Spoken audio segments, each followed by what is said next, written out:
मित्रांनो नमस्कार. मी विजय आणि आपण पाहताय आपलं बोल की भावा हे मराठमोळं YouTube चॅनेल.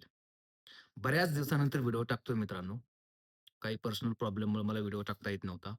सो आता मी व्हिडिओ बऱ्याच दिवसानंतर टाकलेला आहे. कारण विषय पण तसाच आहे. आणि विषय झणझणीत आणि वेगळा असल्याशिवाय मी शर्यत क्षेत्राबद्दल बोलणार नाही. मी याच्या अगोदर सुद्धा बोललेलो आहे. पण आपल्या चॅनलवरती अनेक सबस्क्रायबर हे बैलगाडा शर्यतीचे खूप शौकीन लोक आहेत. सो त्यांच्यासाठी हा व्हिडिओ आहे. आता व्हिडिओ मी का बनवतोय याचा अंदाज तुम्हाला लागलेलाच आहे. किंवा मी व्हिडिओमध्ये काय बोलणार आहे हेही तुमच्या लक्षात बऱ्यापैकी आलेलंच आहे. त्याच्यामुळे जास्त वेळ नाही घालवणार मित्रांनो. मी डायरेक्ट मुद्द्याला हात घालतो. मित्रांनो, पुसेगाव हिंद केसरी मैदान हे एकतर जानेवारी महिन्यात येतं किंवा डिसेंबर महिन्यात येतं आणि इथं जो हिंद केसरी होतो, या मैदानात ज्याला हिंद केसरीचा किताब मिळतो ना, तो संपूर्ण वर्षभर गुलालात राहतो, अशी या ठिकाणी प्रथा परंपरा आहे. आणि तसं होतं सुद्धा म्हणजे काही अपवाद सोडले तर बऱ्यापैकी हिंद केसरी जोडीने पुन्हा वर्षभर नाव कमवलेलं आहे. आज या मैदानामध्ये बकासूर यानं गेले 3 वर्ष तो गुलालात राहिलेला आहे याच मैदानामध्ये. मागच्या वेळेस त्याचा निकाल लागला होता, 1 नंबर आला होता, परंतु फॉल गाडी झाल्यामुळं त्याचा निकाल तो गेला. यावेळेस मात्र बकासूरच्या बाबतीत वेगळीच गोष्ट घडली. ती म्हणजे बकासूर हा गटालाच पराभूत झाला. आता बकासूर हा गटाला पराभूत कसा होऊ शकतो असा अनेकांना प्रश्न पडला. जसा तुम्हाला पडला, तसाच मला सुद्धा पडला. किंवा जसं तुम्हाला वाटलं, की बकासूर जिंकायला पाहिजे होता, तसंच मला सुद्धा वाटलं. कारण मी पण एक बकासूरचा फॅन आहे किंवा बकासूरबद्दल मला पहिल्यापासूनच थोडंसं 19-20 जास्तच आहे.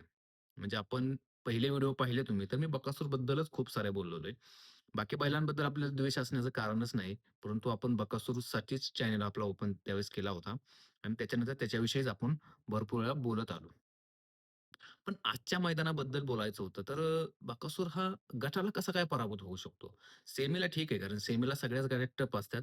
त्यात होऊ शकतं म्हणजे 4-5 गाड्या एकाच लेव्हलच्या आल्या, तर तिथं कुठेतरी होऊ शकतं. परंतु गटाला बकासूर कसा पराभूत होऊ शकतो? हा प्रश्न अनेकांना पडला. तो मलाही पडला. मग मी त्याच्या उत्तरात गेलो, की बकासूरची हार कशामुळे झाली? किंवा का झाली?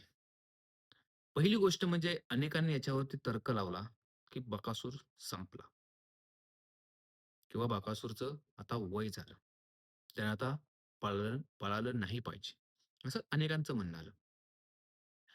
मित्रांनो, ह्या सगळ्या गोष्टी आपल्या समोर दिसत असताना, एक बकासूरचा फॅन्स म्हणून नक्कीच याचं वाईट वाटतं, की कुठलाच बैल हा 4 वर्षात संपत नसतो किंवा 4-5 वर्षामध्ये त्याचं वेगळं नाव होत नसतं. जे आहे तेच पुढे चालत असतं आणि बकासूर हा शर्यत क्षेत्रातला देव आहे.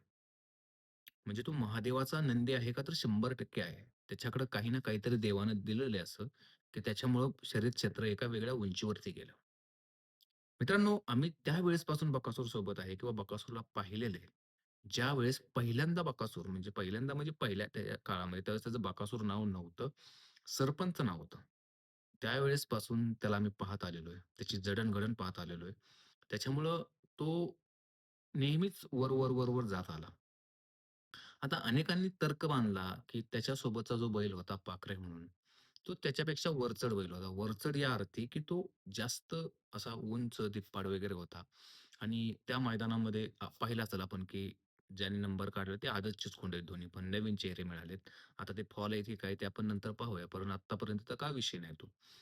पण त्या ठिकाणी जर घोटचा सर्जा म्हणा किंवा निंबाळकर सरांचा त्याच्यानंतर आता ज्यांच्याकडे आहे तो सर्जा म्हणा, ही जर अशी बैलं जर आदत असती याच्यासोबत, बकासूरसोबत, तर आजचा निकाल हा बकासूरचा होता का? तर 100% होता. पण हे ज्यावेळेस तुम्ही हा विचार लावता किंवा हे तर्क लावता, पण पहिल्यांदा तर सोन्या 50-50 हा तर सगळ्यात मोठा धिप्पाड बैल, उंच पुरा यासोबत सुद्धा त्यांनी हिंद केसरीचं पहिलं मैदान मारलं होतं. कुठलं? पुसेगावचंच.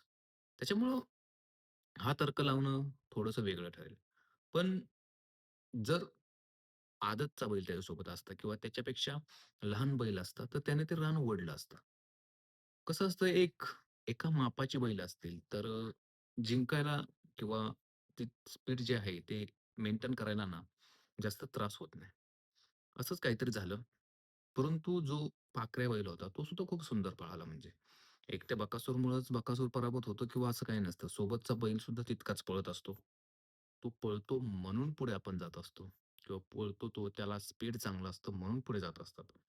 आता याच्यामध्ये काय वेगवेगळे विषय झाले आपल्याला त्या कॉन्ट्रोव्हर्सीमध्ये जायचं नाही. पण एक मात्र नक्की, की जर बकासूरसारखा बैल पुसेगावच्या मैदानामध्ये गटाला पराभूत होत असेल, तर ते मैदान पारदर्शक आहे. हे तुम्हाला मान्यच करावं लागतं. कारण जर काही गोष्टी असत्याच, ज्याच्यावरती अनेकांनी आक्षेप घेतले वगैरे काही गोष्टी झाल्या म्हणजे. तसं काय असतं तर मला वाटतं, की बकासूरच्या ती म्हणजे ते 110 नंबरला बकासूरची गाडी लागली होती. तो पण एक म्हणजे अ, खरं तर तो बैल कसा हारतो, काय हारतो याचं आपल्याला एक्सप्लेन नाही करायचं. परंतु 110 नंबर म्हणजे अगदी शेवटच्या गटात गाडी लागणं. म्हणजे सुरुवातीपासून ह्या सगळ्या गोष्टींमध्ये जर बैल एक 10, 15, 20 अशा गटात गेला असता, तर फ्रेशमध्ये पळाला असता. पण नंतरचा जो काही एकदम 110 नंबरचा गट, जो शेवटचा गट आहे, त्या गटामध्ये जर त्याचा नंबर येतोय, तर ते ते सगळं चिठ्ठ्या गोळा करूनच झालं, त्याचा काही विषय नाही. पण तेव्हा त्याला पळणं थोडंसं अवघड राहतंय किंवा पब्लिक तर आहेच आहे, पब्लिक होतच. पण ठीक आहे, हा फक्त बकासूरसाठी व्हिडिओ होता, की त्याच्यावरती प्रेम करणाऱ्या लोकांसाठी. सो आता बाकीच्यांनी हे नका सांगू, की बाकीचे सुद्धा बैल आहेत. हे सगळे बैल आहेत, सगळे मान्य आहे आम्हाला. काही त्याच्यामध्ये दुमत नाही. पण जे बकासूरचे फॅन्स फॉलोवर आहेत, त्यांच्यासाठी हा स्पेशल व्हिडिओ होता. धन्यवाद. जय हिंद, जय महाराष्ट्र.